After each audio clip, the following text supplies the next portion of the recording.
হযরত সুলাইমান আলাইহিস সালাম তিনি বলেন, মেয়ে পাখিটাকে ছেলে পাখি বিয়ে প্রস্তাব দিয়ে বলছে, তুমি যদি আমার সঙ্গে বিয়ে বসো, আমি কিন্তু তোমাকে বিয়ে করতে রাজি, বিয়ে বসার জন্য প্রস্তাব দিচ্ছে। যদি তুমি আমার সাথে বিবাহ বন্ধনে আবদ্ধ হও, আমি তোমাকে দুনিয়ার সাধারণ কোনো জায়গা রাখবো না,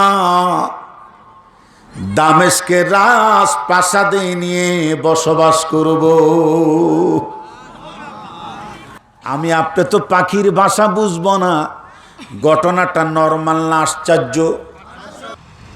এই নবী সুলাইমান তিনি বলেন, ওই মেয়ে পাখিটাকে ছেলে পাখি বিয়ের প্রস্তাব দিয়েছে বলে আমি এই প্রস্তাব শুনি তো হাসতেছিলাম।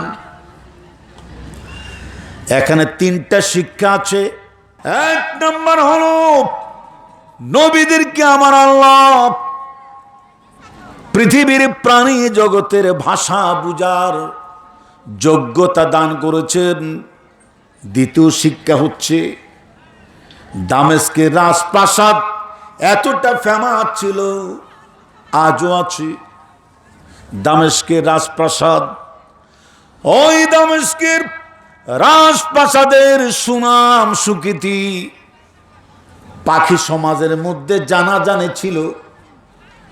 তিন নাম্বার হচ্ছে, আমার আল্লাহ রব্বুল আলামিন নারীদেরকে, মহিলা জাতদেরকে কত সম্মান মর্যাদা দিয়েছে। একটা মহিলা পাখির মর্যাদা ইজ্জত একটা পুরুষ পাখিদের মধ্যে বিদ্যমান ছিল। কত মর্যাদা সম্মান থাকলে পরে ওই স্বামী তার স্ত্রীকে দামেস্কের রাজপ্রাসাদে নিয়ে বসবাস করার অঙ্গীকার ব্যক্ত করছে বিয়ের প্রস্তাব দিতে গিয়ে। সুতরাং তাতে প্রমাণিত হয় এই নারী জাত, এদের সম্মান মর্যাদা আদিকাল থেকে সমস্ত প্রাণী জগতের মধ্যে যারা লেডিস প্রাণী জগৎ, তাদের সম্মান ও শস্য স্থানে আছে। জোরে জোরে কোন মারহাবা।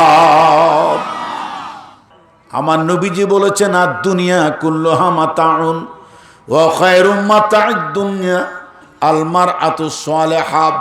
तमाम পৃথিবীর মাঝে যা কিছু আছে সবই সম্পদ, তার মধ্যে শ্রেষ্ঠ সম্পদ হয়েছে একটা শাব্দি সতী, সৎকারিনী নারী। হাত জাগায় বলেন মারহাবা। তোমার মায়ের কথা, আমার মায়ের ব্যাপারে, তোমার বোনের ব্যাপারে, আমার বোনের ব্যাপারে, তোমার দাদি নানি, তোমার শাশুড়ি, তাদের ব্যাপারে কথা হয়েছে। সুতরাং তাদের জন্য লক্ষ কোটি সেলুট।